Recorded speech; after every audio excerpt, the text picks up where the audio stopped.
PTC news देख रहे सभी दर्शकों का स्वागत है। मैं सुमन कश्यप आपके साथ हाजिर आपके सामने हरियाणा की तमाम बड़ी खबरों को लेकर बुलेटिन की शुरुआत करेंगे, लेकिन पहले नजर डालते हैं हेडलाइंस पर। 12 घंटे से भी कम समय में पूरी हुई सीएम नायब सिंह सैनी की घोषणा। जींद से पटियाला सीमावर्ती गांव के रूट से चली बस। मुख्यमंत्री नायब सिंह सैनी ने रेल मंत्री अश्विनी वैष्णव को लिखा पत्र। जींद में महिला ने 3 बच्चों को दिया जन्म। पहली बार हुई 888 सिजेरियन डिलीवरी। डॉक्टर्स बोले जच्चा बच्चा स्वस्थ है। मासूम शर्मा के गाने गन कल्चर को लेकर माजरा खाप का बयान। कहा भाजपा सरकार का ये अच्छा कदम है। गन कल्चर के सभी गाने डिलीट होने चाहिए, चाहे कोई भी सिंगर हो। दिग्विजय चौटाला ने चाचा आदित्य चौटाला की कार्यप्रणाली पर उठाया सवाल। कहा जनता से किए वादों को निभाना हर जनप्रतिनिधि की जिम्मेदारी। मजदूरों ने रखी समस्याएं, दिग्विजय ने समाधान का भरोसा दिया। भिवानी में दिखा गन कल्चर के गानों पर बैन का असर। कार्यक्रम में अमित सैनी के बदमाशी गाने 302 को रोका। फैंस की फरमाइश के बाद सुना रहे थे गाना।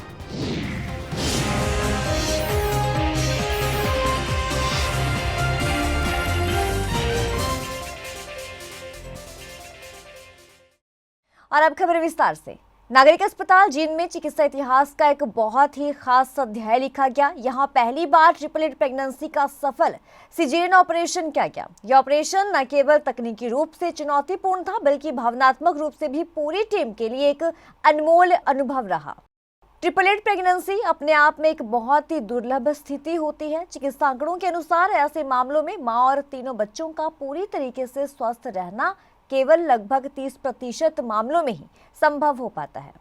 तो इस अत्यंत जटिल सर्जरी को गायनेकोलॉजिस्ट डॉक्टर राशि के नेतृत्व में सफलतापूर्वक अंजाम दिया गया। तो उनकी संवेदनशीलता, अनुभव और आत्मविश्वास ने मां और तीनों नवजातों को सुरक्षित जीवन की राह दी। मेरे पास पेशेंट आया था, मुझे पता चला 3 ट्रिपलेट्स है, ट्रिपलेट प्रेगनेंसी है जो कि बहुत रेयर है। और पेशेंट लेबर में थी। पेशेंट का बीपी भी बहुत हाई था, लाइक 170 110 था। नॉर्मली 140-90 से ऊपर होता है तो उसको प्री एक्लेम्शिया कहा जाता है। ये सिवियर प्री एक्लेम्शिया का केस था विद ट्रिपलेट प्रेगनेंसी। तो ये बहुत ही कॉम्प्लिकेटेड केस था। बट मेरे पास पेशेंट आई लेबर में, तो मैंने तुरंत डिसीजन लिया कि इसका ऑपरेशन करेंगे, सिजेरियन करेंगे, ताकि माँ और तीनों बच्चे स्वस्थ रहे। इसमें कुछ कॉम्प्लिकेशंस होती है आगे, जो हमने प्रिवेंट की। एक टीम वर्क है, एनेस्थीसिया टीम है, ओटी टीम है, मेरी लेबर रूम की टीम है। उन सारों ने बहुत ज्यादा सपोर्ट किया इस चीज में, और पेशेंट को मैनेज करने में बहुत हेल्प की है सबने।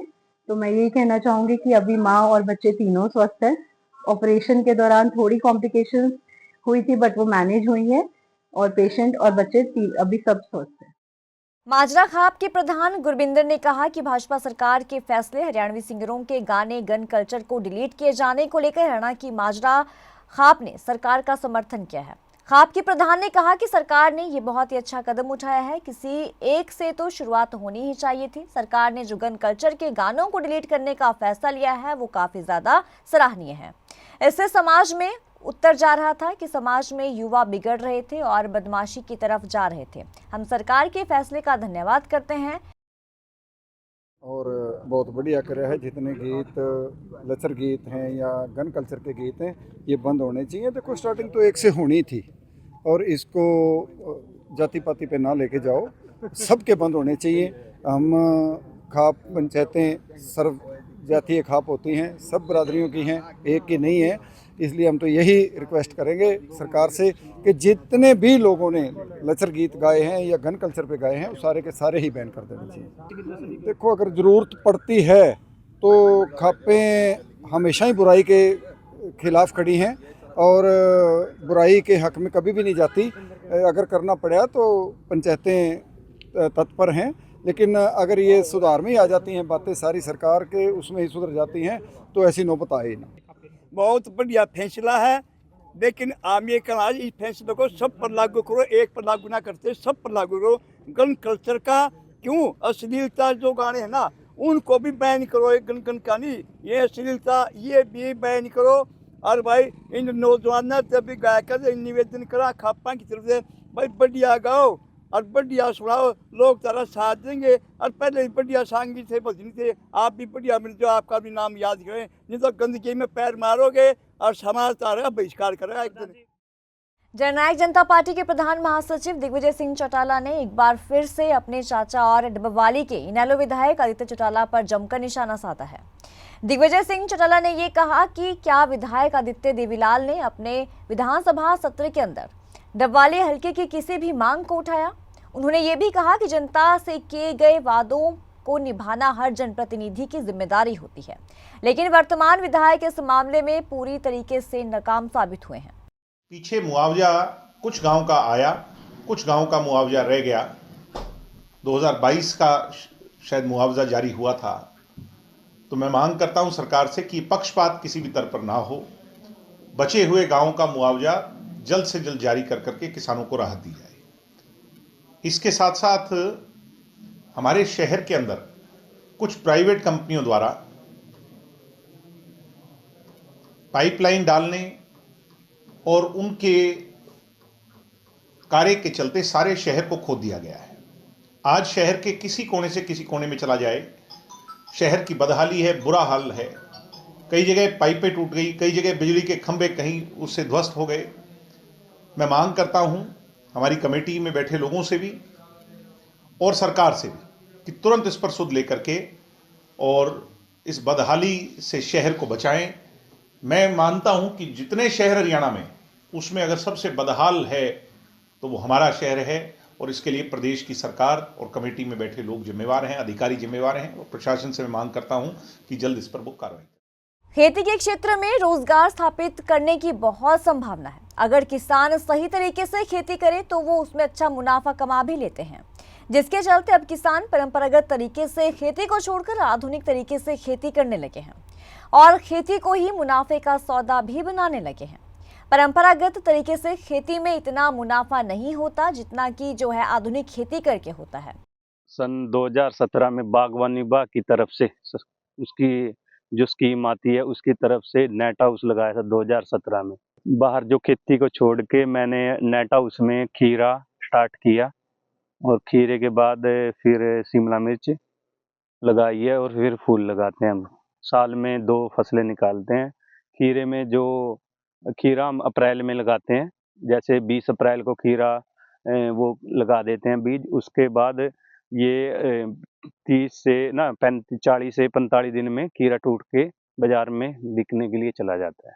हाँ, पहले जो परंपरागत तरीके से करते थे वो छोड़ के इससे अच्छा है कि हम बागवानी विभाग की तरफ से जो स्कीमें सरकार की तरफ चलाई हुई हैं उसमें नेट हाउस लगा के इससे अच्छी आमदन होती है। और जो हमारी हम यहाँ पे 10 से 15 लेडीज हर टाइम लगी रहती है, उनको गांव से ही यहाँ पे अपना रोजगार मिल जाता है। मॉनसून सीजन में लबालब पानी से भरा हथिनीकुंड बैराज पर अब जल संकट गहराने लगा है। हथिनीकुंड बैराज के पास से पानी का जलस्तर जो है वो इतना कम हो गया है कि जमीन भी दिखने लगी है।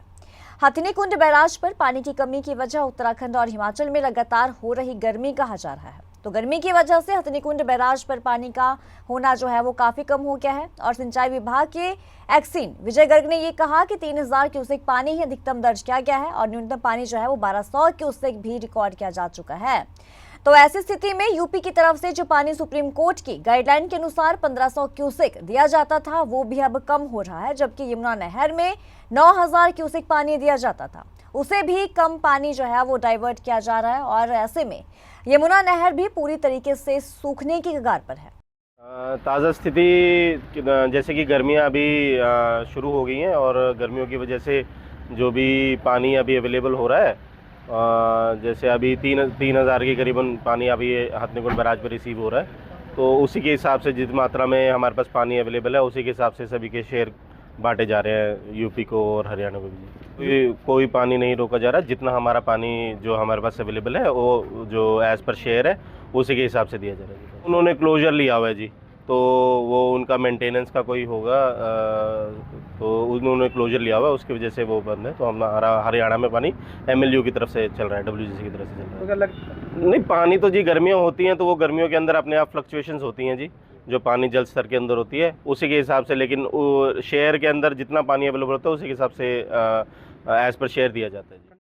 पंजाब के पटियाला में कर्नल और उसके बेटे की पंजाब पुलिस के द्वारा पिटाई का मामला जो है वो लगातार गर्माता ही जा रहा है। भिवानी में रिटायर्ड फौजियों और किसानों ने पंजाब पुलिस की पुतला दहन कर कार्रवाई की मांग की है।